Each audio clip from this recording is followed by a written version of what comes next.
बिस्मिल्लाहिर्रहमानिर्रहीम, अस्सलाम वालेकुम नाजरीन। मैं हूं बाबर हयात और आप देख रहे हैं 24/7 उर्दू न्यूज़ पर होम एक्सपेंस के ताउन से बाबर हयात शो। नाजरीन, एक तरफ पाकिस्तान ने एक जीत से वर्ल्ड कप कैंपेन का आगाज तो कर लिया है, लेकिन जिस तरह से पाकिस्तान की टीम नीदरलैंड के खिलाफ मुश्किल से जीती है और मुश्किलात का शिकार होती हुई दिखाई दी है, अभी भी पाकिस्तान के क्रिकेट हलकों में शक व शुबहा का जो है वो इजहार किया जा रहा है। पाकिस्तान की टीम के पोटेंशियल को देखते हुए, पाकिस्तान के स्क्वाड को देखते हुए, पाकिस्तान के जो क्रिकेट पंडित हैं वो अभी भी घबराए हुए हैं और अभी भी कॉन्फिडेंट नहीं है कि पाकिस्तान के जो मसाइल हैं इस वर्ल्ड कप में फौरी तौर पर हल हो जाएंगे, क्योंकि गुज़िश्ता रोज जो पाकिस्तान मैच जीता है उस मैच में जीत के बावजूद हमारा टॉप ऑर्डर का नाकाम होना एक बड़ा सवालिया निशान है। और इस हवाले से अब मुख्तलिफ किस्म के सवालात उठना शुरू हो गए हैं कि ये टॉप ऑर्डर जिसको आपने पाकिस्तान के दोनों वार्म अप मैचेस में भी चांसेस दिए, ये वही टॉप ऑर्डर है कि जिसको आपने एशिया कप में भी चांसेस दिए। बाबर आजम और रिजवान तो परफॉर्म करते हुए नजर आए, लेकिन आपका टॉप ऑर्डर मुस्तकिल नाकाम होता हुआ दिखाई दे रहा है। एक आध इनिंग्स में आपको इमामुल हक भी परफॉर्म करते हुए नजर आए, लेकिन उसके बाद वो भी अब आउट ऑफ द फॉर्म है।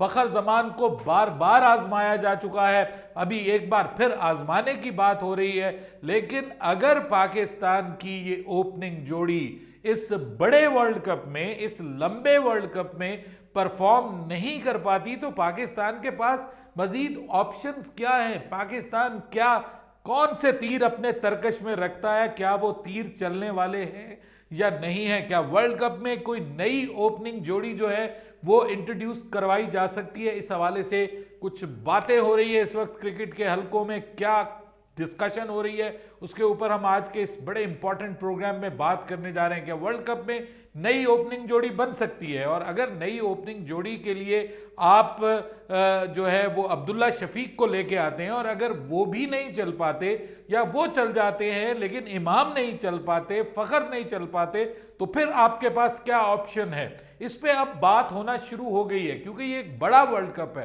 पाकिस्तान को अभी भी 8 मैचेस खेलने हैं। ये गालिबन वो सबसे आसान मैच था जो पाकिस्तान को इस वर्ल्ड कप में खेलना था, और ये आसान मैच में भी पाकिस्तान मुश्किलात में दिखाई दिया है। बॉलिंग में भी किसी हद तक पाकिस्तान को दिक्कत हुई है, बैटिंग में तो अच्छी खासी कि आपका कप्तान तक जो है वो परफॉर्म करने में नाकाम रहा है। और उसके बाद फिर आप अगर आपको सऊद शकील वाला मामला आप फिट ना करते, उस मसले को फिक्स ना करते और वहाँ पर जो है वो वही आगा सलमान को आप रखते और उसी के ऊपर परसिस्ट करते, तो शायद आप एक बुरी हार की तरफ जा रहे होते। क्योंकि सऊद शकील ने उस दिन जो इनिंग्स खेली है वो एक गेम चेंजिंग इनिंग्स थी और पाकिस्तान टीम को उसने बहुत मोराल बूस्ट किया है। और मैं ये समझता हूँ कि पाकिस्तान के क्रिकेट शायकीन में भी जो अभी थोड़ा बहुत कॉन्फिडेंस आया है वो बेसिकली मिडिल ऑर्डर में रिजवान और सऊद शकील का जो कॉम्बिनेशन नजर आया उससे उनको आया। अब बात ये हो रही है कि जनाब पाकिस्तान की तरफ से 2 प्लेयर्स जो कैरेबियन लीग में परफॉर्म कर रहे थे, एक साइम अयूब जो कि कैरेबियन प्रीमियर लीग के टॉप रन स्कोरर बने हैं, वो अपनी जबरदस्त फॉर्म में हैं। आपके वो जो आपका आई थिंक सो सी या डी आपका जो ये कॉन्ट्रैक्ट है उसका वो हिस्सा भी हैं, यानी आपके कॉन्ट्रैक्ट में है। उसके बावजूद आपने उसको कंसीडर नहीं किया क्योंकि वो आपके साथ बहुत अरसे से ट्रैवल नहीं कर रहा था और आप अपने साथियों को मुस्तकिल मौका देने के लिए आप किसी और को बीच में लाना ही नहीं चाहते थे। हत्ता कि आपने उसको रिजर्व के तौर पे भी नहीं रखा। इतना बड़ा टूर्नामेंट है, किसी ओपनर के अनफिट होने के ऊपर आप किसी ओपनर को रिजर्व में से शामिल नहीं कर सकते, यानी उसको रिजर्व तक में शामिल नहीं किया। हालांकि शाहिद आफरीदी, मुश्ताक अहमद, मोहम्मद यूसुफ को मैं सुन रहा था कि देवर सिंह के भाई वो तो आपके स्क्वाड का हिस्सा होना चाहिए था। जितनी जबरदस्त फॉर्म में है, जिस तरह से वो मुश्किल पिचेस के ऊपर, लो और स्लो पिचेस के ऊपर उसने हिटिंग की है और वो छोटी पुड़िया में बड़ा धमाका साबित हुआ है पाकिस्तान की तरफ से इन आइडियल पिचेस के ऊपर, इन पाटा पिचेस के ऊपर। जिस तरह से उससे एक्सपेक्ट किया जा सकता था कि वो आपको स्टार्ट में एक थ्रिलिंग किस्म का स्टार्ट दे सके, तो उसको कंसीडर किया ही नहीं गया, उसके बारे में सोचा ही नहीं गया। उसके बाद फिर मिडिल ऑर्डर में एक स्पिनर्स के अगेंस्ट बड़ी जबरदस्त ऑप्शन आपके पास आजम खान की शक्ल में मौजूद है। इस वर्ल्ड कप में वैसे आजम खान के हवाले से हम हर वर्ल्ड कप में ही बात करते हैं और हम कहते हैं कि वर्ल्ड कप में उसको मिडिल ऑर्डर में ले आया जाए और वो भी हमारे पास एक ऑप्शन हो सकती है। इस बार भी उसके बारे में अब बात हो रही है कि जनाब आप आजम खान को मिडिल ऑर्डर का हिस्सा बनाकर आप आसानी से मोहम्मद रिजवान को ओपनिंग करवा सकते हैं। यानी अगर आप नया ओपनिंग पेयर भी इंट्रोड्यूस करवाना चाहें वर्ल्ड कप के अंदर तो आप करवा सकते हैं। गुज़िश्ता रात मैंने डिस्कशन सुनी है रमीज राजा की, उन्होंने कहा कि ये कोई अचंबा नहीं है कि आप नया ओपनिंग पेयर ट्राई करें। उन्होंने कहा 1992 के वर्ल्ड कप में मेरे साथ तकरीबन 5 से 6 ओपनर्स जो हैं वो ट्राई किए गए हैं। इमरान खान ने 5 से 6 ओपनर्स ट्राई किए हैं ताकि एक बेस्ट ओपनिंग कॉम्बिनेशन बनाया जा सके। ये with in the world cup हुआ है और ये उस वर्ल्ड कप की बात है कि जिसमें पाकिस्तान वर्ल्ड कप जीता है। तो experimentation with in the world cup भी की जा सकती है, जो कि जिसमें कोई हर्ज नहीं है, लेकिन उसके पास आपके तरकश में तीर तो होने चाहिए। ना आपके पास जो है वो आजम खान है, ना आपके पास साइम अयूब है। फिर सवाल ये उठाया गया कि चलिए आप कौमी टीम में तो उनको शामिल नहीं कर रहे, कम से कम आप एशियन गेम्स के स्क्वाड में उनको शामिल कर लें। वो वहां पे लीग्स खेल रहे हैं और अच्छा परफॉर्म करके दोनों आ रहे हैं, आप उनको एशियन गेम्स का हिस्सा नहीं बना रहे। दूसरी टीमों ने अपने जो इंटरनेशनल प्लेयर्स जो रिसेंटली खेल के गए हैं उन प्लेयर्स को जो है वो अपने वहां का उनका हिस्सा बनाया हुआ है। अभी आपने देखा है कि गायकवाड़ जो है ऋतुराज गायकवाड़, वो भी ऑस्ट्रेलिया के खिलाफ खेल के गए हैं इंटरनेशनल क्रिकेट और मेन टीम के साथ खेल के गए हैं, तो वो अपनी टीम की वहां पे क़यादत कर रहे हैं। और हमारी क़यादत कौन कर रहा है? कासिम।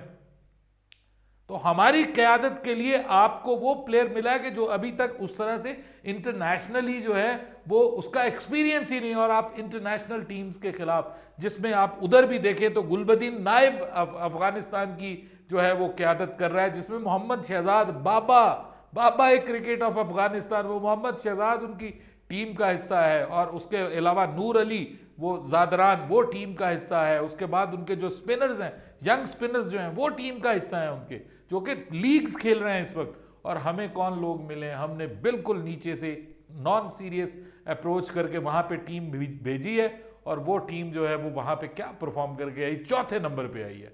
तो भाई वो आप उनको लीग्स खिलवा रहे हैं, लेकिन आपके वो साइम अयूब जो है ख़ास तौर पे वो आपके सेंट्रल कॉन्ट्रैक्ट का हिस्सा होने के बावजूद मेरे ख्याल में तो साइम अयूब को वहाँ होना चाहिए था।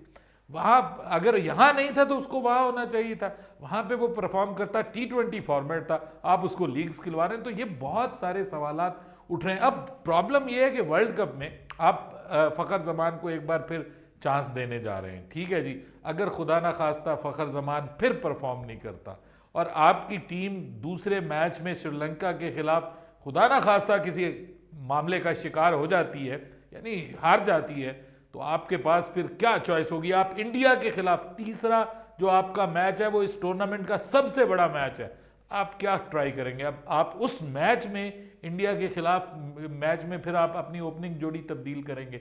वहां भी नहीं तब्दील करेंगे। फिर वहां भी आप कहेंगे कि यार इतने बड़े मैच में हम रिस्क कैसे ले अब्दुल्ला शफीक को खिलाने के लिए। तो ये करते करते बाजी हमारे हाथ से निकल सकती है। हमें थोड़ा सा विजनरी अप्रोच देनी पड़ेगी। पाकिस्तान की जो है कुछ ना कुछ करके भाई किसी ना किसी को एंटर करना पड़ेगा। इस वक्त हमारी बॉलिंग का भी मामला फारिग हुआ है कि हमारे पास कोई उसके बाद की ऑप्शन नहीं है। अगर कोई बॉलर हमारा मेजर बॉलर खुदा ना खास्ता अनफिट हो जाता है, शाहीन या हारिस दोनों में से, तो हमारे पास पीछे ऑप्शन क्या बची है? हम किसको मौका देंगे? हमारा वर्ल्ड कप दाव पे है। दुआ करें हमारा कोई प्लेयर अनफिट ना हो, क्योंकि ये जो थोड़ा बहुत रिदम वापस आ रहा है ना, खुदा ना खास्ता किसी मेजर प्लेयर के अनफिट होने से वो और मसला बन जाएगा। और ये मेरे ख्याल में पाकिस्तान बहुत बड़ा रिस्क लेके आया। मेजर बड़ा रिस्क कि आप अपने विकेट कीपर को अपनी टीम के अंदर लेकर के नहीं आए। यानी आपके पास ऑप्शन ही नहीं है विकेट कीपर की। ड्यूरिंग द मैच अगर आपका विकेट कीपर जख्मी हो जाता है या कंकशन हो जाता है तो आपके पास फौरी तौर पे जो है वो मैच के दौरान आप तो नहीं कोई विकेट कीपर चेंज कर सकते। रिजर्व प्लेयर के लिए तो आपको टेक्निकल कमेटी के पास जाना पड़ेगा, वो तो 24 से 48 घंटे लग सकते हैं उसके ऊपर। इस दौरान उस मैच में आपको कितना बड़ा झटका लगेगा, वो मैच कॉस्ट कर जाएगा आपको पूरे का पूरा। अब बात ये हो रही है कि मोहम्मद रिजवान को ऊपर ट्राई कर लिया जाए। भाई अगर मोहम्मद रिजवान को आप ऊपर ट्राई करेंगे तो इसका मतलब कि जो आपका मिडिल ऑर्डर कम से कम सेटल्ड नजर आ रहा है, आप उस मिडिल ऑर्डर को भी डिस्टर्ब करेंगे। ओपनिंग ठीक कर लें, बीच में से मिडिल ऑर्डर डिस्टर्ब हो जाए तो भाई फिर उसका क्या फायदा। हमारे पास पीछे ऑप्शंस ही नहीं बची। मैं ये समझता हूं कि आगा सलमान को जो हम लेकर के आए हैं ये हमने बहुत बड़ी ज्यादती की है। आगा सलमान की जगह इस वर्ल्ड कप में हम सरफराज को ला सकते थे और आसानी से ला सकते थे। वो बहुत सी जगहों पे फिट हो सकता था। आप रिजवान को ऊपर ले जाते, नंबर 5 पे सरफराज को रखते, आप चौथे नंबर पे जो है वो आ जाता आपका सऊद शकील, आपका बड़ा जबरदस्त कॉम्बिनेशन बन जाना था। आप टॉप के ऊपर चलिए, अगर आपका इमाम चल जाता है तो इमाम के साथ, अब फखर नहीं चलता तो इमाम के साथ Rizwan right and left combination के साथ आ सकते थे। तीसरे पे बाबर, चौथे पे सऊद शकील, पांचवें के ऊपर जो है वो आप आसानी से सरफराज को खिला सकते थे। लेकिन अब सरफराज नहीं है आपके पास। अगर आप वो उसको शामिल करते हैं अपना जो आपका विकेट कीपर है जो आप लेके आए हुए हैं हारिस, तो उसको आप सिर्फ ओपनर के तौर पे खिला सकते हैं। कल मैंने पूछा था कि हमारा कौन सा ऐसा प्लेयर है जो जिसके अंदर ये गट्स हैं कि वो इसमें आके पावर प्ले में आके कोई छक्के मार सके, तो बहुत से लोगों ने ये कहा था कि वो मोहम्मद हारिस है। लेकिन मोहम्मद हारिस आपकी ओपनिंग जोड़ी का हिस्सा नहीं है क्योंकि उसको ट्राई ही नहीं किया जाता। लाया भी जाता है तो 5वें नंबर के ऊपर लाया जाता है। इसका मतलब यह है कि आप उसको ज़ाया करना चाह रहे हैं। तो इन सारी कंफ्यूजन्स के बीच में अब पाकिस्तान को दूसरा मैच श्रीलंका के खिलाफ खेलना है। ना सिर्फ खेलना है बल्कि जीतना है। ये उन मैचेस में से हैं जिसको हमारे बड़े निस्बतन आसान समझते हैं, यानी बांग्लादेश के खिलाफ, श्रीलंका के खिलाफ, अफगानिस्तान के खिलाफ और नेदरलैंड के खिलाफ। ये चारों मैचेस हमें हर सूरत जीतने हैं अगर हम टॉप 5 में पहुंचना चाहते हैं, क्योंकि उसके बाद फिर बाकी की जो 6 टीमें हैं उसमें से हमारे पास मौका होगा कि हम 3 मैचेस जीत जाएं अगर, तो हम टॉप 4 में पहुंच जाएंगे। लेकिन लोग अभी भी सवाल पूछ रहे हैं कि साइम अयूब आपकी टीम का हिस्सा क्यों नहीं है। बाबर हयात को इजाजत दीजिएगा। अल्लाह हाफिज।